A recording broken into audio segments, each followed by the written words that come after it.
Welcome to stone dictation. Dictation 5 second बाद शुरू होगा। Ready start. इस पर हैरानी नहीं कि बहुचर्चित टूलकिट मामले की जांच जैसे जैसे आगे बढ़ रही है वैसे वैसे साजिश की परतें सामने आ रही हैं। कनाडा में बैठे खालिस्तानियों ने जिस आसानी के साथ कर्नाटक की दिशा रवि और महाराष्ट्र की निकिता एवं शांतनु को अपने साथ मिला लिया, उससे यही संकेत मिलता है कि ये तथाकथित पर्यावरण हितैषी ऐसी गतिविधियों में पहले से लिप्त रहे होंगे और इसी के चलते खालिस्तानी तत्वों ने इन्हें अपने लिए उपयोगी पाया। आखिर इन्होंने बिना कुछ सोचे समझे उनकी साजिश में शामिल होना क्यों स्वीकार कर लिया? क्या कोई इतना अज्ञानी हो सकता है कि चाय और योग के देश वाली भारत की छवि नष्ट करने के अभियान का मकसद न समझ पाए?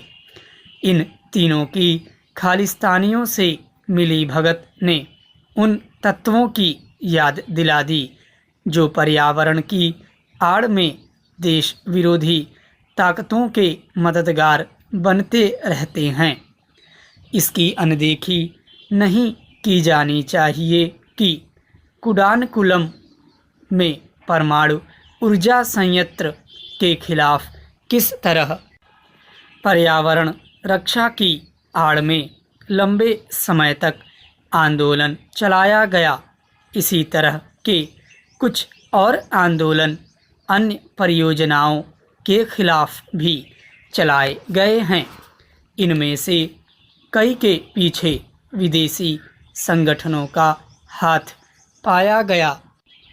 ऐसे तत्वों के बारे में खुफिया ब्यूरो की एक रपट में कहा गया था कि कई गैर सरकारी संगठन पर्यावरण रक्षा के बहाने विदेश से पैसा लेकर विकास से जुड़ी परियोजनाओं का विरोध करते हैं।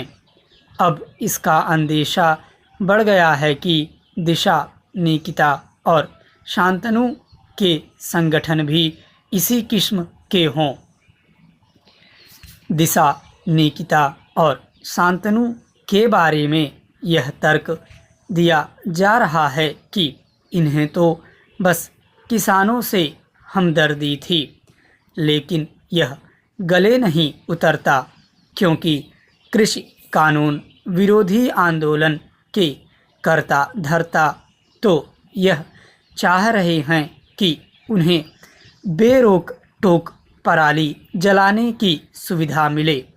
क्या ये तीनों किसानों को यही सुविधा दिलाने के लिए इस आंदोलन को अपना समर्थन दे रहे थे?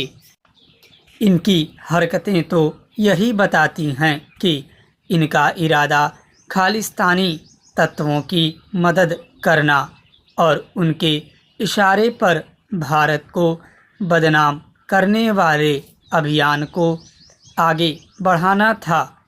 चूँकि कनाडा में बैठे खालिस्तानियों ने पंजाब से कोई नाता न रखने वाले लोगों को भी अपना मोहरा बना लिया, इसलिए इसकी आशंका बढ़ गई है कि देश के विभिन्न हिस्सों में इंटरनेट के माध्यम से सक्रिय ऐसे और लोग भी हो सकते हैं जिनका काम ही किसी भी देश विरोधी एजेंडे को अपना समर्थन देना हो। यह सही समय है कि पर्यावरण, मानवाधिकार आदि के नाम पर चलाए जा रहे ऐसे संगठनों की नए सिरे से जांच परख हो और यह देखा जाए कि वे कहते क्या हैं और करते क्या हैं। चेंज। पंजाब के स्थानीय निकाय चुनाव के नतीजे हैरान करने वाले नहीं कहे जा सकते, मगर वहाँ इस कदर उलट फेर हो जाएगा शायद किसी को अंदाज़ा नहीं था। सत्तारूढ़ कांग्रेस ने शानदार जीत हासिल की है। 8 नगर निगमों और 109 में से 87 नगर परिषदों पर उसे विजय मिली है। शिरोमणि अकाली दल को खासा झटका लगा है।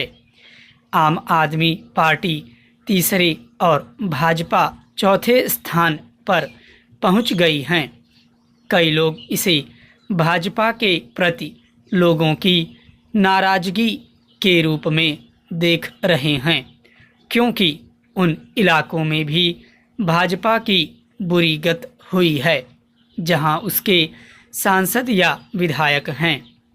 मगर देखने की बात है कि भाजपा ने खुद इन चुनावों में उस तरह अपनी ताकत नहीं झोंकी थी जैसे दिल्ली और हैदराबाद के स्थानीय निकाय चुनावों में वह उतरी थी।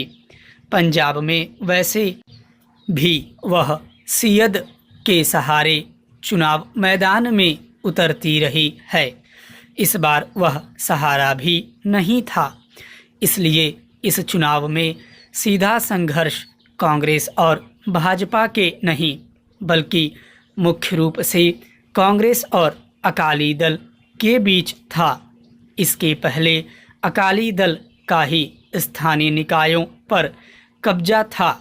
कुछ चुनौतियां आम आदमी पार्टी की तरफ से भी थीं।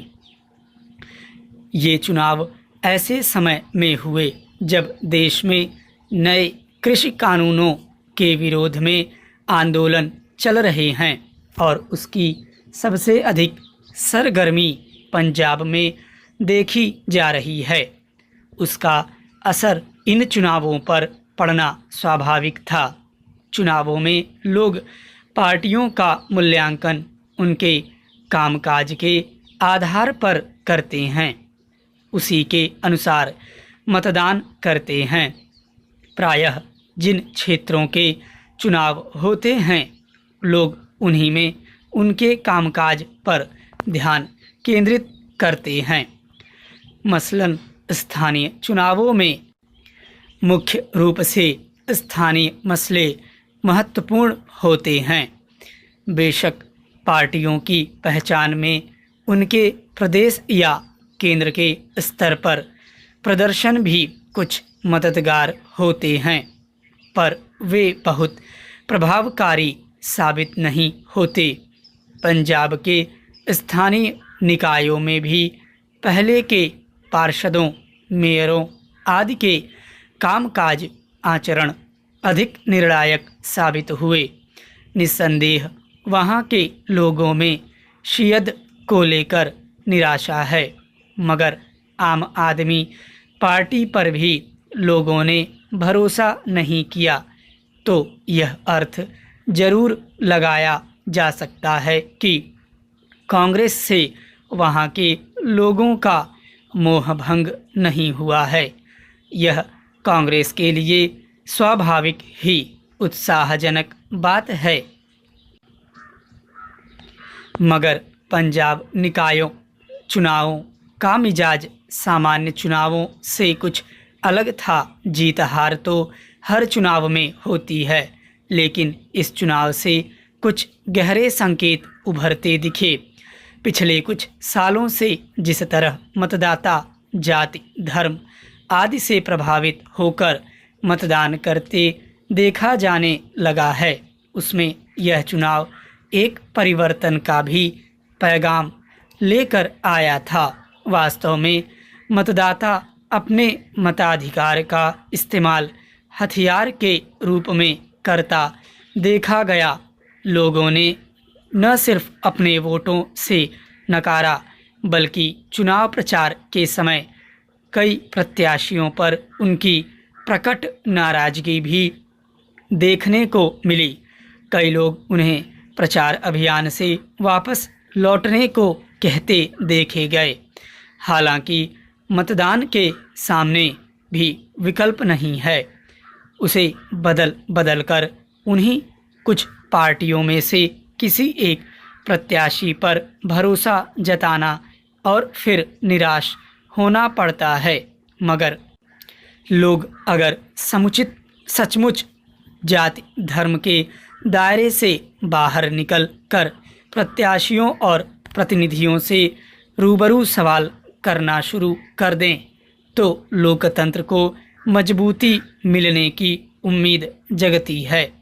वरना अभी जो जीत कर आए हैं कल वे भी पुरानों के रंग में रंग जाएं तो हैरानी नहीं। स्टॉप।